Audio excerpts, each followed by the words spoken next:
बागेश्वर उपचुनाव के सियासी रण में बीजेपी का कमल खिला। बीजेपी प्रत्याशी पार्वती दास ने बसंत कुमार को दी शिकस्त। बागेश्वर उपचुनाव में बीजेपी ने एक बार फिर बाजी मार ली है। बीजेपी प्रत्याशी पार्वती दास ने कांग्रेस के प्रत्याशी बसंत कुमार को 2405 वोटों से हरा दिया है। हालांकि शुरुआती दौर में कांग्रेस प्रत्याशी बसंत कुमार पार्वती दास से 2 राउंड तक आगे चले, लेकिन उसके बाद लगातार भाजपा प्रत्याशी बढ़त बनाती चली गई। बागेश्वर में एक बार फिर से बीजेपी ने कमल खिलाकर कांग्रेस को बड़ी मात दी है। हालांकि वोटों का अंतर बड़ा नहीं रहा, लेकिन जीत तो जीत होती है। वहीं बीजेपी प्रत्याशी की जीत के बाद भारतीय जनता पार्टी का खेमा झूम उठा। इस उपचुनाव में जहाँ बीजेपी की प्रतिष्ठा दांव पर लगी थी, तो वहीं कांग्रेस अपने खोए मजदार को वापस पाने के लिए उपचुनाव के रण में उतरी थी, लेकिन कांग्रेस को एक बार फिर बागेश्वर में हार का सामना करना पड़ा। बता दें कि कैबिनेट मंत्री चंदन रामदास के निधन के बाद ये सीट खाली हुई थी, जिसके बाद इस सीट पर 5 सितंबर को उपचुनाव हुए थे, जिसमें 55.44% मतदान हुआ था। इस उपचुनाव में 65,570 मतदाताओं ने अपने मत डाले थे। 2 दशकों से इस विधानसभा सीट पर बीजेपी का कब्जा था और एक बार फिर उपचुनाव जीतकर बीजेपी ने इसे अपने कब्जे में कर लिया। वहीं बीजेपी प्रत्याशी पार्वती दास ने जीत के बाद मीडिया से बातचीत की। उन्होंने कहा कि उनके पति स्वर्गीय चंदन रामदास ने बागेश्वर क्षेत्र बहुत विकास कार्य किए, जिसके चलते ही जनता उनके विकास कार्यों से प्रभावित है। हमारे साथ हमारी पूरी जो हमारे कार्यकर्ता थे उन्होंने पूरी अपनी ताकत जुटी है और जो यहाँ पर विकास कार्य हुए हैं उन पर ज़्यादा हमने जनता के बीच में लोगों को भी पता है कि कितना यहाँ पर विकास हो रखा है और मंत्री जी ने कितने कार्य किए हैं।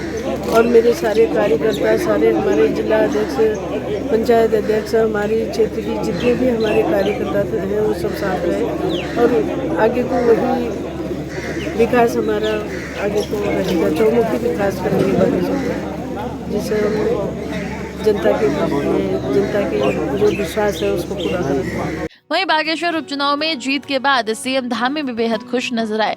सीएम धामी ने प्रदेश अध्यक्ष महेंद्र भट्ट को मिठाई खिलाकर बधाई दी। इस दौरान उन्होंने जनता का आभार जताया। उन्होंने कहा कि प्रधानमंत्री मोदी जी की नीतियों के चलते हमें जनता का समर्थन मिला।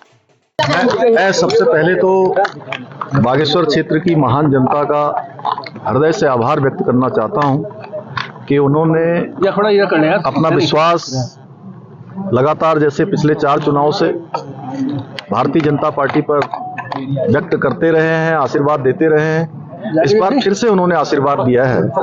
मैं पार्वती दास जी को बहुत शुभकामनाएं देता हूं, बधाई देता हूं। वे मातृशक्ति की जीत है।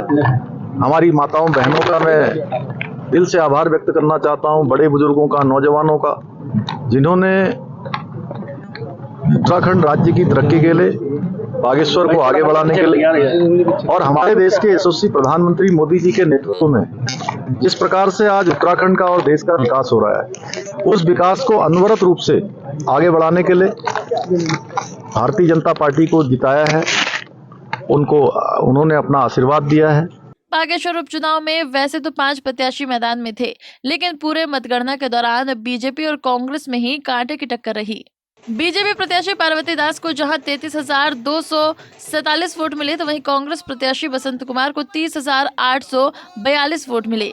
वहीं इस उपचुनाव में 1,257 लोगों ने नोटा का प्रयोग किया। उधर बात करें यूकेटी प्रत्याशी की, तो यूकेटी प्रत्याशी अर्जुन कुमार देव को 857 वोट मिले, जबकि सपा प्रत्याशी भगवती प्रसाद को 637 वोट मिले। वहीं झारखंड परिवर्तन पार्टी के प्रत्याशी भगवत कोहली को 268 वोट मिले। बहरहाल उपचुनाव में बीजेपी ने जीत दर्ज कर ली है और अब प्रदेश बीजेपी की नजर आने वाले लोकसभा चुनाव पर है। पंजाब केसरी टीवी के लिए बागेश्वर से जगदीश उपाध्याय की रिपोर्ट। हमसे जुड़े रहने के लिए हमारे YouTube चैनल को सब्सक्राइब करें और नई वीडियो की नोटिफिकेशन के लिए बेल आइकॉन को दबाएं। अगर आप ये वीडियो Facebook पर देख रहे हैं तो लाइक जरूर करें और ज्यादा से ज्यादा शेयर करें। धन्यवाद।